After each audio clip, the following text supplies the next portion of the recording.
Okay, so I really want to talk about this Met Gala look that has garnered a lot of complicated feelings from people. This is Paloma Elsesser wearing a custom gown made by designer Francesco Riso. I think this is my favorite of the night, actually. Probably tied with Emma Chamberlain, but this is definitely in the top for me. It looks like a painting that is molded to her skin, utilizes different materials and beading to give the effect of painted texture. Of course, the other big element of the dress is that it is mainly made from vintage dresses. So the dresses were sourced from eBay between the 20s and 40s. From what I could find online, there was a pool of 100 dresses, but not all of them were really used in their full capacity. And while no one can deny the beauty of this dress, a lot of people have had very complex feelings, especially fashion archivists and vintage lovers who are asking the question, was this a waste? Was this destroying a bunch of antique dresses? For one, I do wish we had a little bit more information about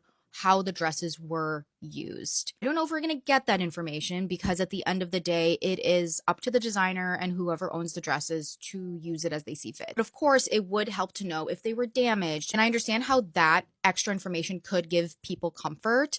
But to me, there is just a comfort knowing that these dresses that maybe were just out in eBay, maybe some of them never to be sold or given a home, are now reincarnated for this new purpose. Another critique I saw that was interesting, people were saying 100 dresses just to make one dress. What a waste. And I'm going to push back on that just a little bit, but I almost think that is something we need. We need to be consolidating the thousands and thousands of pieces of clothing and making them take up less space on this earth. And trust me, I get it. Every vintage and thrifted piece isn't created equal. A polyester Shein top that you see on the rack at a thrift store is obviously different from a 1920s dress that is made of pure silk and is becoming almost an extinct piece of clothing. However, one thing that does connect both of those things is that there is a lot of it out there. Not exactly, obviously, because these vintage dresses are obviously, there's not as many, but if you do search on eBay right now, you will find a bunch of them. And one thing I learned, there are actually many vintage 1920s to 1940s dresses that are being sold, but they're actually marked as being so delicate that you can't wear them. So again, my question is to ask